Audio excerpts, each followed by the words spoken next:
Hello everybody and welcome back to Gaming on Caffeine. My name is Isaac and we are back for episode 16 of Hypovolemia. Last episode, we were working on getting ourselves some Tinker's tools, going to the nether, getting enough wither skeleton skulls to make some wither skeleton seeds, and at the very end of last episode we got those, and so what I've done since the end of last episode is I have expanded this room back here a bit further onwards, set up another Mine Factory Reloaded harvester, and a bunch of seeds over here, and basically what I've done is a lot of stuff that we've done beforehand. I made a bunch of our seeds, used them all to get a bunch of 10-10-10 crops, and we now have a bunch of fully upgraded redstone, steel, coal, wither, and diamond seeds, all doing the exact same stuff that these seeds are doing, being automatically harvested, dumped into the chest, put back into the AE system using the import bus, and that's where we ran into a bit of an issue, and so I did a little bit more work between episodes, and started upgrading some of our ME cable to this ME dense cable, because as I mentioned a few episodes back, each side of the ME controller can only support up to 8 channels at a time, so only 8 devices can be attached, and up until now we've actually been maxing out one of our ME controller sides with all 8 of these export buses. Actually we have 7 export buses and then 1 interface, which is the 8th item. However, if you use dense cables, which are these cables over here, you can see at the top there that this dense cable supports up to 32 channels, which means we can have up to 32 items connected, and so we have that coming all the way to here. We could still only use 8 channels past this point, which is why I've only come up to here and not gone further. In the future we might have to go a little bit further, especially if we want to kind of add more onto this end, but for now all I've done is added 2 more onto this side here, 1 for the wither skeleton skulls and 1 for the diamonds. All the other stuff, the steel, the redstone, and the coal, I can craft as and when we need it, but as for the wither skeleton skulls and the diamonds, we're going to need quite a lot of them in order to get up to a tier 6 altar, so if we just hook that up like that, you can see they automatically start crafting, and it turns out you can actually just use normal basic logistical transporter pipes, set them to pull, and they will just pull out the finished crafting recipe instead of having to have one of these logistical sorters on every single one. We could get rid of these, but at this point there's not really much point. It's just for all the future ones we could just set up a pipe like this. If we need more logistical sorters, we could go ahead and move those to something else if we'd like, but for now I'm going to leave those there. And if we have a look over here, one other thing that I've done since the end of last episode is finished up with all of the runes around the outside of our tier 5 altar here. They are now all filled in with non-blank runes and actually all do something. I added a bunch more of these runes of acceleration. I've got 19 now in total, so the life essence has been pumped into the blood altar very, very quickly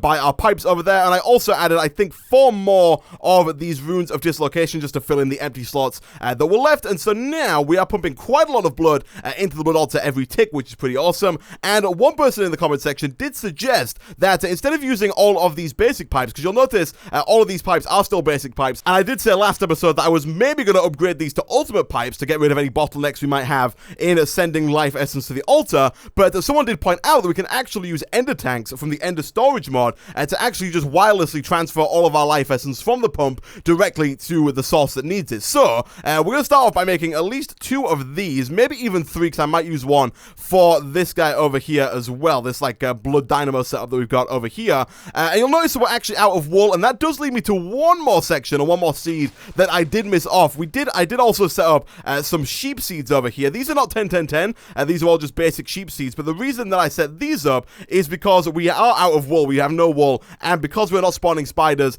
in the spawner, we don't have any string either, so getting wool was a bit of a pain. And if you know the recipe for the dense ME cables, you'll know that they require quite a bit of wool. I think it's like 4 per cable, so we needed quite a lot of the stuff, and so I made some sheep essence. Between episodes I will go ahead and upgrade that to 10-10-10. For now, it's just going to go ahead and occasionally provide us with a little bit of wool like that. I'm not quite sure. Yeah, we've got some in our system, so that's all good, so we should be fairly easily able to make 2 of these ender tanks like so.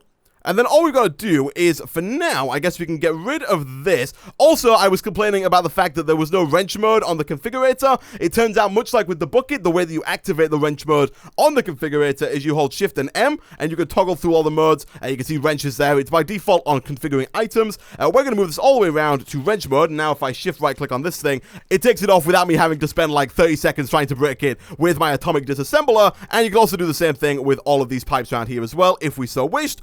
all I'm going to do is I'm going to stick one of these ender tanks here, like so, and that's going to fill up with blood. We want it to go the other way. We want it to fill out, so we want it to empty out into the altar and not pump blood inwards. And then on the other side, so all the way over here, we should probably actually go to sleep real quick. And once it's daytime, we can come back out. We can stick this guy right above the tank itself, and I'm realizing very quickly that we cannot fly. I don't know why I thought that we might be able to fly. Okay, so a little bit of time later, I realized we couldn't fly and ended up getting some of these wooden planks to build a platform out here.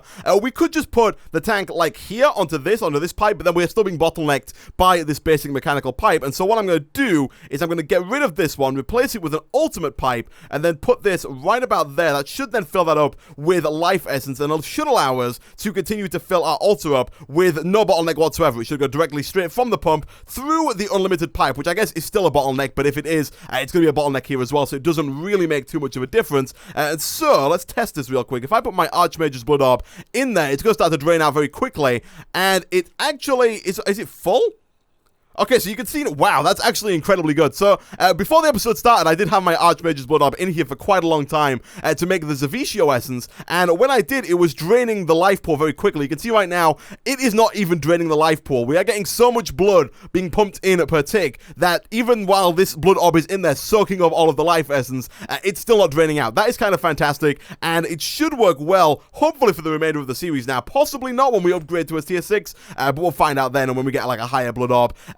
But that's about that for what I've done between episodes. What I want to start working on now for this episode is we need to start working towards those crystal clusters to get ourselves the tier 6 altar. Now, for the most part, this is just a waiting game. We have to wait for all the diamond seeds to turn into all the diamonds to get ourselves all the blocks of diamonds. I haven't quite made any emerald seeds yet. I might make some of those between episodes. I might just end up using diamonds in the blood altar to make emeralds and then use them that way. Let me just quickly move away from this tree so you don't have to hear all those leaves breaking. In terms of the Fluix blocks, we already have redstone seeds, we already have nether quartz seeds, and we already have Certus quartz seeds, and so making all of these Fluix crystals to make all of these Fluix blocks is going to be fairly easy, so that's not going to be too hard whatsoever. Again, the nether star is just waiting for all of those wither skeleton skulls to craft. In terms of the ethereal slates, all we got to do for those is stick some slates into the altar. The hard parts are going to be the attuned stones, the TERRASTEEL, and the blocks of mana. Those are the ones that are going to take quite a bit of time because we haven't started really with any Witchery yet, and we haven't started all that much with some Botania. We've got like the basic stuff down, but we don't really have setup, and especially after I upgraded the altar to tier 5, you'll notice all of our Botania stuff got moved when we did that, and so we need to upgrade that a little bit. Now, I'm going to start with Witchery because we haven't done any of it at all yet, and it's right down here at the bottom of the quest book. Also, we've completed a few quests in the fertilization section here just for making a couple of the seeds. We could probably also complete quite a lot of these, because if you have a look, like a lot of them are already done, and we just haven't quite unlocked them yet, like water, earth, and rubber seeds, so I'll work on unlocking all of these, like between episodes, just crafting those and getting them done, because you don't really need to watch me make all of these seeds by hand. It's mostly just a bunch of crafting in the alchemical chemistry set, waiting for all of the Imperio, Accio, Zavishio, and stuff like that. So if we go on down to the bottom here and look at Witchery, the first quest is to make Belladonna seeds. Now, if we go ahead and look in NEI real quick, the way that we make Belladonna seeds is using AgriCraft crop mutation, and we mutate some normal seeds with some water seeds. Thankfully, we have both of those, so let's grab ourselves some wheat seeds, let's grab ourselves some water seeds, let's grab some crop sticks, and let's see about mutating these. Hopefully it won't take too long. We do have our sigil of the green grove, so all of the mutations do seem to happen quite a bit faster. So if we put one there, then a double crop stick in the middle, we can put water on one side, wheat on the other, make sure they are both fully grown. The harvester is going to harvest them every so often, but that's fine as well. And then these should have a pretty good chance of making more water seeds, I guess, and we can try it again. Wheat seeds, let's try again. Water seeds, let's make some more crop sticks. And a lot of wheat seeds later, we finally got ourselves some Belladonna seeds. That took a lot longer than I thought it would. We got 12 wheat seeds from doing that. Multiple times there, it came back with just wheat seeds and water seeds. A lot more than it usually does. But we've now completed the first quest under the Witchery questline here. As a reward, we get more crop sticks, as well as a choice between mandrake seeds and snowbell seeds. We could use crop sticks, but I'm not going to, because that would be a massive waste of a reward there. Before we choose, though, let me take a look at some of the future questlines, because I'm fairly certain we might need some of those seeds for later on down the line. I'm not quite sure. I'm not going to take any of those yet. I'm going to wait and see if we need them later on down the line. For now, the next thing on the list is the Witch's Oven. This one is kind of easy to set up, but we're going to need it for a lot of the stuff that we're going to make in today's episode and in Witchery in general. So to make this, all we need is 2 iron bars and a bunch of iron ingots. We might have some iron bars already. I thought we had some from a previous crafting recipe, but that's that done. We can go ahead and claim one of these rewards. Again, I'm going to hold off. I'm probably going to go with Rowan saplings, actually, and you'll see why in just a second. The next quest is to get Exhale of the Horned One and some wooden ash. We do that through actually using the Witch's Cauldron here. So let's go ahead and throw that down. I guess for now, like right about there should work fine. And the way that this works is you throw some kind of fuel in the bottom section here, and then you put other stuff in the top. That stuff will then cook down.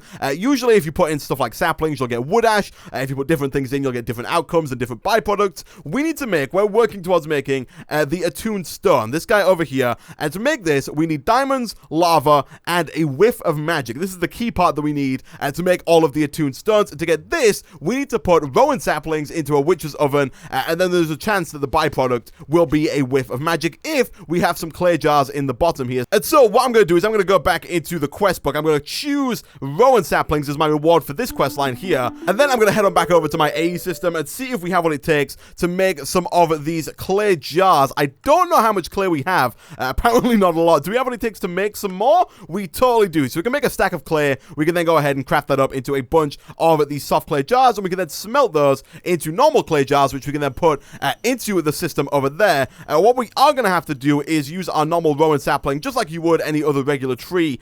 Throw it down somewhere, for instance, like there. Make it a nice big tree, and then all we need to do is cut the thing down and hope that we get a few more saplings than we started with. I'm pretty sure we will. Yeah, look at that. We got quite a few of those. Again, we can do the same thing fairly easily with our sigil of the green grove, and thanks to the fact that our life points are constantly being bumped up by the blood orb in the altar, we can get a bunch of these rowan saplings fairly quickly. And basically what I'm going to do between this episode and next episode in regards to this is I'm going to do this over and over again, trying to get as many rowan saplings as we possibly can, so that next episode we can hopefully make those crystal clusters and hopefully upgrade it to a tier 6 altar. So let's go ahead and throw all 20 of those in here. This might get us maybe a 1 whiff of magic if we make sure to put those clay jars in before we do so, but we are going to need quite a few of them. I think maybe 8? Yeah, this thing requires 8 attuned stones, so we're going to need 8 whiffs of magic before next episode. And so to do that, I'm going to spend a bunch of time getting as many of these rowan saplings as I can. We want to make sure to keep a few just so we can grow some more trees if needs be. But hopefully,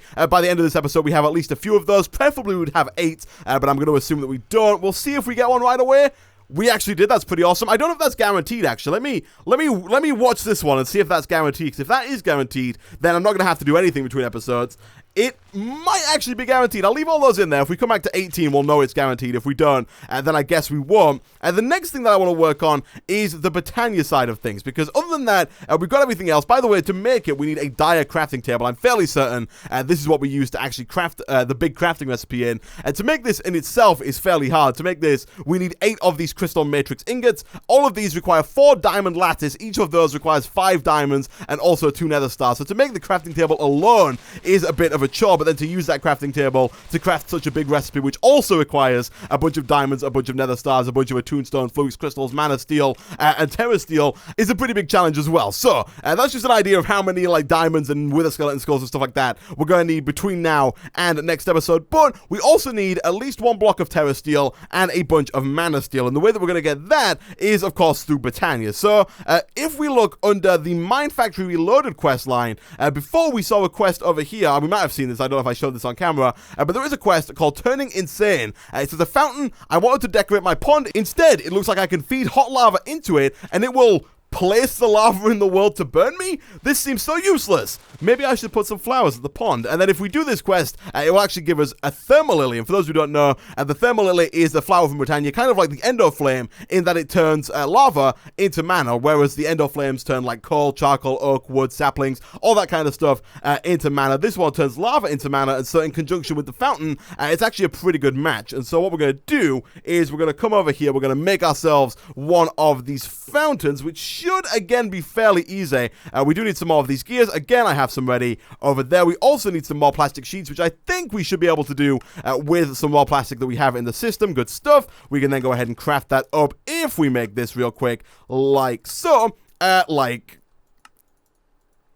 So, and then we can put this down and start using it to generate some mana. It does, I think, require power, and we also have to pump a constant amount of lava to it, but in conjunction with our lava fabricator over here, we can keep a nice steady supply of lava going to it, and then if we go over to here, we can claim our reward, get our free thermal lily, and then I need to decide where I'm going to put this thing. I was going to put it, like, right here, but I think this place is getting a little bit cramped. I might go ahead and stick it down somewhere over here. It is going to require me to pump quite a bit from over there to over here, but I think it's going to look a little bit nice, so we can put it here next to our fishes. So, what I'm thinking is we put the fountain there, because the fountain places the lava one block above where it's placed, so the lava's going to spawn in here. We can then put our thermal lily down right next to it, right about there. What I'll probably also do is make a few more of these thermal lilies, so we can get as much mana as possible going to our mana pool. And then, all we need to do is, first things first, grab the mana pool itself, this guy over here, and also grab ourselves the mana spreader, which I did just have. It's right there.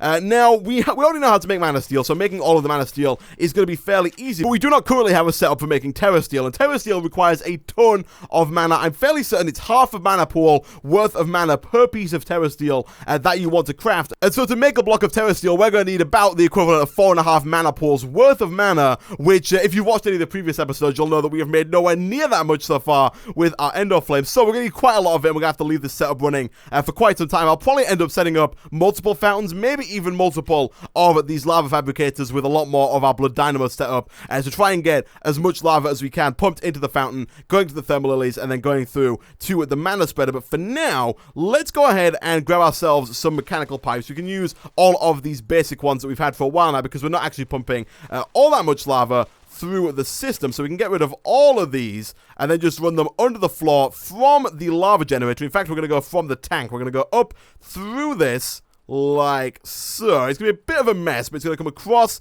and then it's going to have to go down one like that, because I don't want it pumping back into the lava fabricator. Not quite sure if you can actually pump lava into the lava fabricator, but just to be on the safe side, I'm going to go ahead and do something like this. We should also, I've said this before, but we should also look into, we've got a problem there with the fish, and we might have to go around that, but we should put some more of those growth pulsers underneath our Orberry bushes, because after making all of those runes of acceleration and runes of superior capacity and all that kind of stuff, all those tier 5 runes in the for the blood altar, we're actually kind of really low on the amount of iron that we have. We've run significantly low on iron, and so we could do with getting a bit more of that. But here's our fountain. Let's see about running this round like so. We are going to need a few more of these basic mechanical pipes.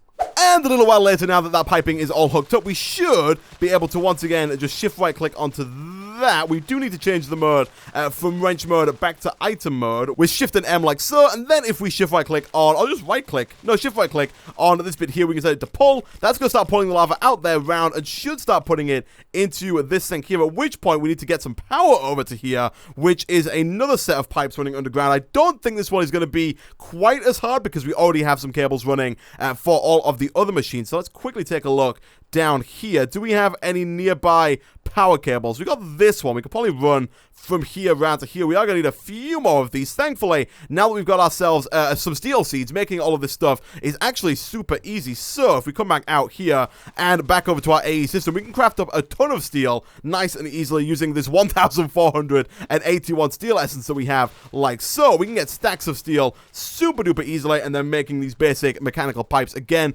With redstone, we have redstone seeds, so making more of these is of course nice and easy. We could go higher tier, but this machine does not require any more than the amount of redstone flux that this basic one can carry. So all we got to do is run this over like so, hook it up like that, and that should start to put lava down on the floor, at which point this should start to pick that lava up. So let me fill that in real quick and grab my wand of the forest. Let's see, wand of the forest. Let's take a look. We do need to link that to the mana spreader. Do you have any lava? You do not. This might have to be on the same level as the lava. I'm not quite sure. Let's give this a try real quick. If I'm going to put that there, just so that we don't break stuff, we might lose our thermal lily here. I'm not too sure. If we do, actually it might be, okay, I think what we have to do is put it here, like this. Like, I think if we put it next to it, it's going to break the thermal lily. If we put it there, diagonally, it's on the same level, and so should be able to access it, I think.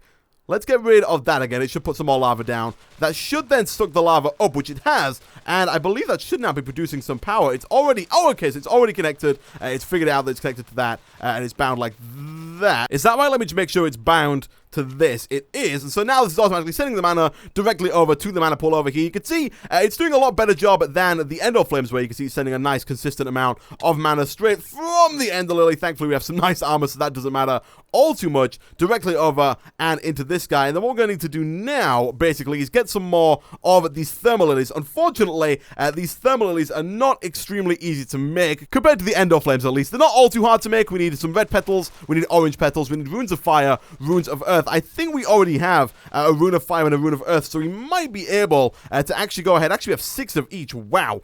So we should actually be able to make some more of these, actually fairly easily. Let's see, do we have any more orange and red petals? Let's have a look. Petal, we do. We've got 14 orange and 14 red. So, let's take a look here. We've got 6 of each of these. So making, for now we'll make 3 more, because we've got space for 3 more around that there. We might not be able to hook up more than 3 to 1 of these default mana spreaders. I'm not quite sure how much this normal mana spreader can handle in terms of mana at a time. These do have a cooldown, by the way, so they will occasionally, like this one right now is not doing anything at all. It's waiting. It's got a bit of a cooldown associated, but once it's cooled down, it'll take another block of lava and start pumping more in.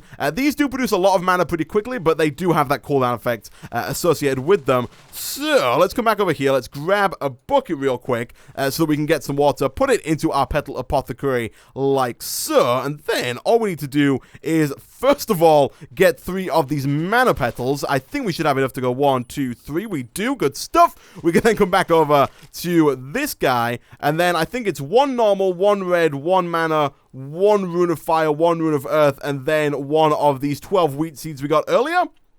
It is. And then we can go ahead and do the same thing again. Put the water in. Double right click, I think, to get all the same stuff in again.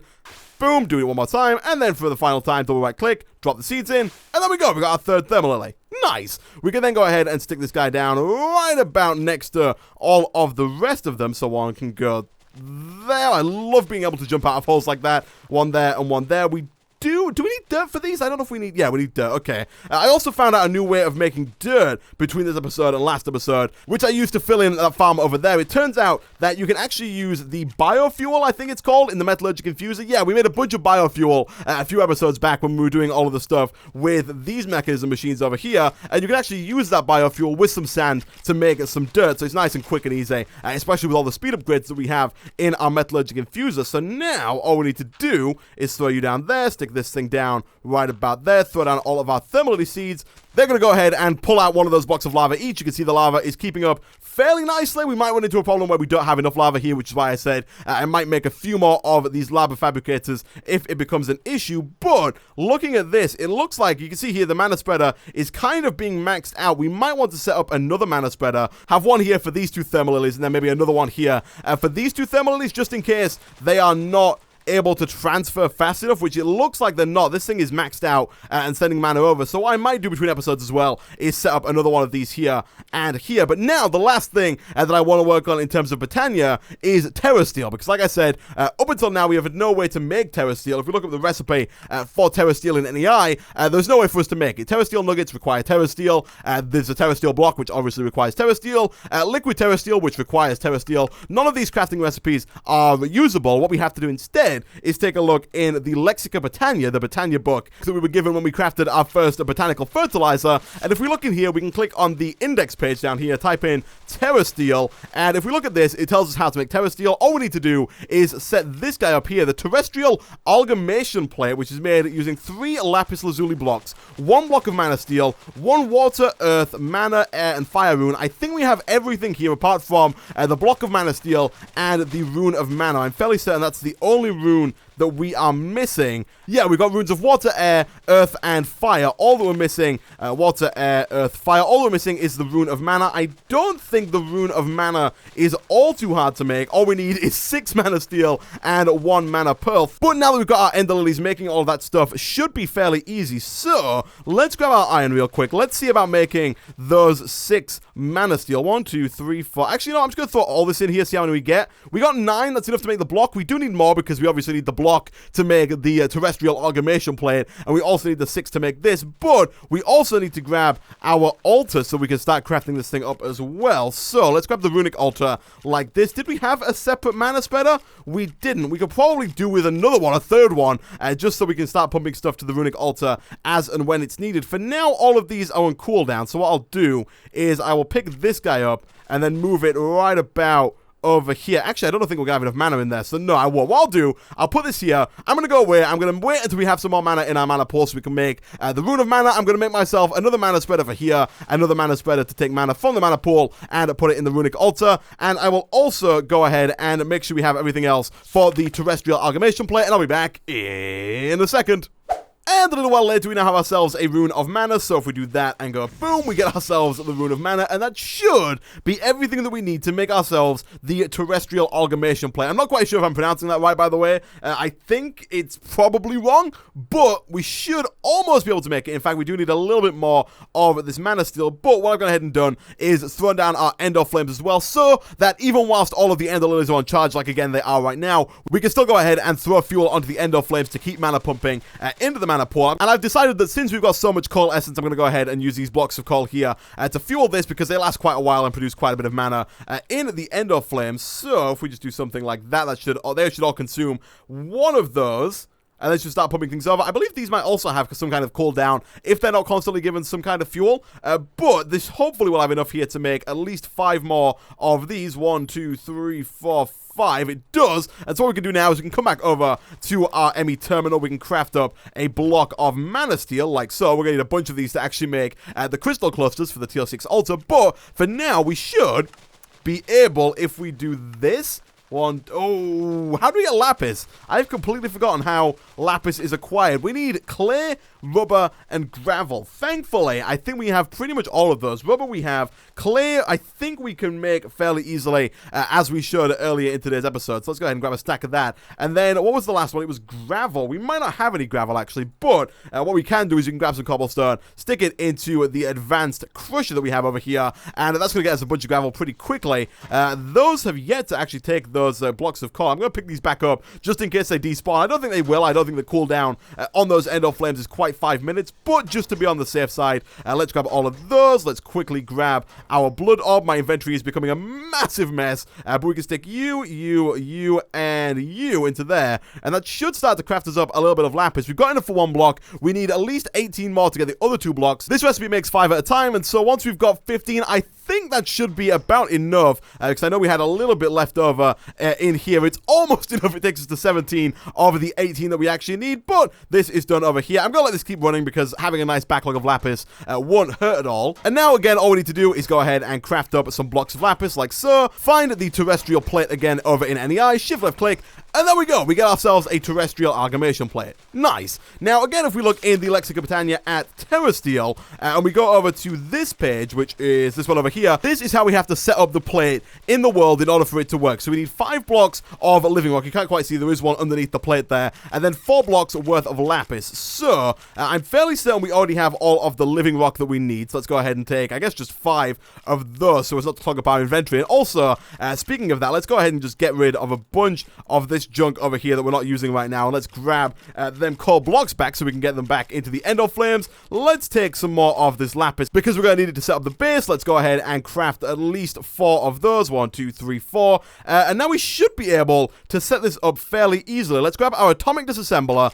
and for now, let's put it, I guess I'm going to put it like here. The reason I'm putting it here is so that we can quite easily just redirect this mana spreader towards the TerraSteel. Actually, we don't need to redirect the mana spreader because we're going to use sparks instead, but we still need them to be fairly close to the mana pool. So let's go 1, 2, 3, 4. We want to make sure we put living rock in all the rest of the positions like that. Put the terrestrial plate on top. And now if we go back into the Lexica Botania and go back a page here, it says after the plate has been set up and ready to receive mana, tossing a single mana steel ingot, mana diamond, and mana pearl on top of it will begin the infusion process. Now the way that we're going to transfer mana from here to here is actually using an item in Botania called sparks. And sparks basically work work kind of like mana spreaders, but they're a lot faster than mana spreaders are, and they only work with certain items. But to make sparks, we need 2 of any mana pearl, 1 golden aubrey bush or 1 golden nugget, as well as 6 blaze powder. I think we should be good in terms of making the golden nuggets. Blaze powder, of course, we can get super easily thanks to all of the blaze rods we're getting from our blaze farm.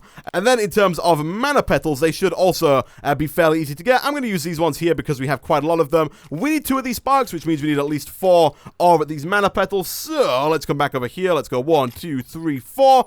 And once we've got all of those, we can go back to our crafting terminal once more and do something.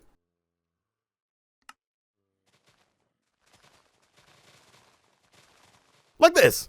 Nice. And let's take 2 of those, and then we're going to put 1 of them above the center block here of the terrestrial plate, like that. I'm going to put 1 above the mana pool. Like I said, and it says it in the Lexicon Botania here, it does say that it costs half a mana pool here. The infusion uses half a mana pool total to create a single piece of TERRASTEEL. And so right now, we are nowhere near being able to make that. You can see right now we have not even like maybe a 10th, maybe less than a 10th of a mana pool actually set up right now. And so we need to either leave this thing running for a long time, wait for it to finish, or we need to expand quite a bit. And so what I'm probably going to do between episodes is a little bit of both. I'm going to leave this running for quite a long time, mostly so that we can get a bunch of mana in here, but also so that all of our wither seeds have time to get us a bunch of wither skulls, all of our diamond seeds have time to get us a bunch of diamond skulls, all of our rowan saplings that are in the witch oven. Did I just drop something? I did. All of our rowan saplings that are in the witch oven have time to produce the whiffs of magic, and it's not quite guaranteed. It looks like it's 1 in 3-ish by the fact that we had 18 and we got 6, but